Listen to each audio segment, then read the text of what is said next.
হঠাৎ জেসিমনির কেমন যেন সন্দেহ হলো। জেসিমনি বুকের উপর থেকে তার স্বামীকে ধাক্কা দিয়ে ফেলে দিয়ে লাইট জ্বালিয়ে দিল। দেখলো বাসর রাতে তার স্বামী নেই, তার স্বামী শেরওয়ানি পরে এসেছে অন্য এক পুরুষ। জেসিমনি বাহার বাহার বলে চিৎকার করতে লাগলেন। লোকটি পালিয়ে যেতে চাইলো, জেসিমনি ধরে রাখলো। পাশের রুমে বসে কথা বলছিল জেসিমনির শ্বশুর এবং শাশুড়ি। ওরা দৌড়ে আসলো। ওরা রুমে এসে দেখলো ওদের বাড়ির মালিকের ছেলে সাইফুল। একটু পরে রুমে ঢুকলেন জেসিমনির স্বামী বাহার মজুমদার। বাহার মজুমদারের বাবা মমিন সাহেব বললেন, কিরে বাহার, তোর বাসর ঘরে অন্য পুরুষ কেন? বাহার মজুমদার তখন বললেন, বাবা, আমি নিরুপায় হয়ে আমার নিজের বাসর ঘরে অন্য পুরুষ ঢুকিয়ে দিয়েছি। বাহার মজুমদার মা বলল, কেন এমন কাজটি করলি? বাহার বলল, শোনো তাহলে। রাজীব সাহেব সিঁড়ি দিয়ে উঠছিলেন। বাহার মজুমদার থেকে উনি বেশ কিছু টাকা পান। বাহার মজুমদার কল করলেও কল রিসিভ করেন না। তাই বাহার মজুমদারকে ধরার জন্য রাজীব সাহেব ওনাদের বিল্ডিং এর দিকে উঠছিলেন। একটু যেতে সামনে পড়ল বাহার মজুমদার। বাহার মজুমদার রাজীব সাহেবকে দেখে চলে যেতে চাইলেই রাজীব সাহেব বললেন, এই বাহার দাঁড়া। বাহার দাঁড়ালো। রাজীব সাহেব বলল, তুই আমার টাকা না দিয়ে লুকিয়েছিলি? তুই তো ভালো করে জানিস আমি রাজীব মিয়ার 1 টাকা খেয়ে কেউ পালিয়ে যেতে পারে না। তুই কিভাবে পালাবি? তুই তো জানিস আমার হাত কতটুকু লম্বা। বাহার মজুমদার রাজীব মিয়ার পা চেপে ধরে বলল, দাদা, আমাকে আর কিছুদিন সময় দিন, আমি আপনার সব টাকা দিয়ে দেব। সামনে আমার বিয়ে, দয়া করে এই মুহূর্তে আমাকে কিছু করবেন না। রাজীব মিয়া বলল, বিয়ের কথা আমাকে বলে লাভ নেই। আমার 10 লক্ষ টাকা 10 দিনের মধ্যে দিবি, না হয় তোর অবস্থা কি হবে সেটা পৃথিবীর মানুষ দেখবে। বলেই রাজীব মিয়া চলে গেলেন। রাত প্রায় 2:30।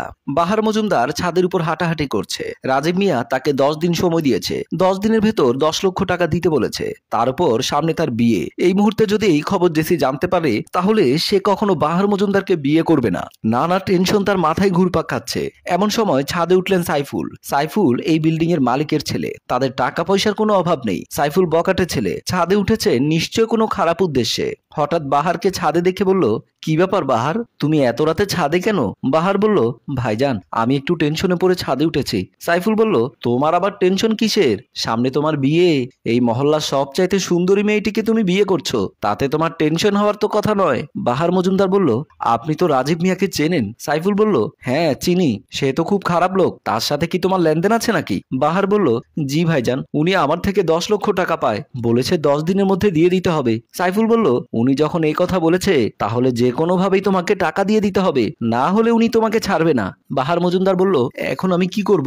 সামনে আমার বিয়ে, হাতে 1টা টাকাও নেই। সাইফুল তখন সেদিনের কথা ভাবতে লাগলো। একদিন জেসি সাইফুলদের বিল্ডিং এ নামছিলেন। সে তার বান্ধবী প্রিয়ার সাথে দেখা করতে এসেছিল। তার বান্ধবী প্রিয়া সাইফুলের বিল্ডিং এ ভাড়া থাকে। সাইফুল সিঁড়ি দিয়ে উঠছিল। জেসিকে আগে থেকে সাইফুল পছন্দ করতেন। সাইফুল জেসিকে দেখে বললেন, কি ব্যাপার, মেঘ না চাইতে বৃষ্টি? জেসি বলল, মানে? সাইফুল বলল, জেসি, তুমি তো জানো আমি তোমাকে প্রচুর পছন্দ করি। জেসি বলল, কিন্তু আমি তো আপনাকে পছন্দ করি না। সাইফুল বলল, তুমি আমাকে পছন্দ না করলে কি হবে? প্রয়োজনে আমি তোমার বাবার থেকে তোমাকে টাকা দিয়ে কিনে নেব। জেসি বলল, আমরা গরিব হতে পারি, টাকার কাছে বিক্রি হই না। সাইফুল তখন জেসির হাত ধরে বলল, এই 2 টাকার মেয়ে, তোকে যদি এখন ছাদে নিয়ে কিছু একটা করে দেই, কে আমাকে কি করবে? জেসি তখন সাইফুলকে একটা থাপ্পড় দিয়ে বলল, গরিবের মেয়েকে 2 টাকার মেয়ে বলার আগে এই কথা মনে রাখবি। বলেই জেসি সিঁড়ি দিয়ে নেমে গেল। সাইফুল বলল, শোনো বাহার, তোমাকে 10 লক্ষ টাকা আমি ধার দেব।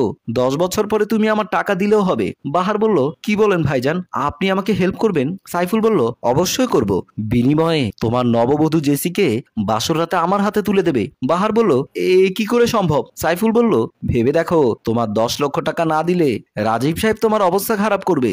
বাহার বলল, আমি বললে তো জেসি রাজি হবে না। সাইফুল বলল, তোমার বলতে হবে না, তুমি শুধু বাসর রাতে রুমের লাইট অফ করে বের হয়ে যাবে, আর আমি তোমার শেরওয়ানি পরে বাসর রাতে ঢুকে যাব। জেসি বুঝতেও পারবে না সে কার সাথে বাসর করছে, তুমি নাকি আমি। বাহার বলল, ঠিক আছে ভাইজান, আমি আপনার কথায় রাজি। বাসর রাতে আমার নববধূ জেসিকে আপনার হাতে তুলে দেব।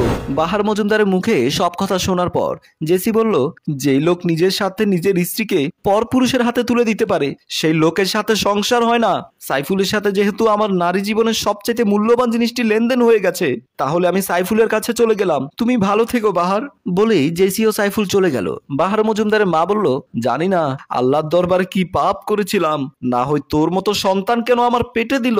বলেই বাহার মজুমদারের বাবা ও মা রুম থেকে বের হয়ে গেলেন। বাহার মজুমদার কাঁদতে কাঁদতে বাসর ঘরে বসে পড়লেন। হ্যালো ভিউয়ার্স, আমাদের গল্পটি কেমন লাগলো জানাবেন। ভালো লাগলে লাইক কমেন্ট শেয়ার করে সবাইকে দেখার সুযোগ করে দেবেন। আর পেজটি ফলো দিয়ে আমাদের সাথেই থাকবেন। এতক্ষণ ধরে আমাদের গল্প দেখার জন্য আপনাদেরকে ধন্যবাদ।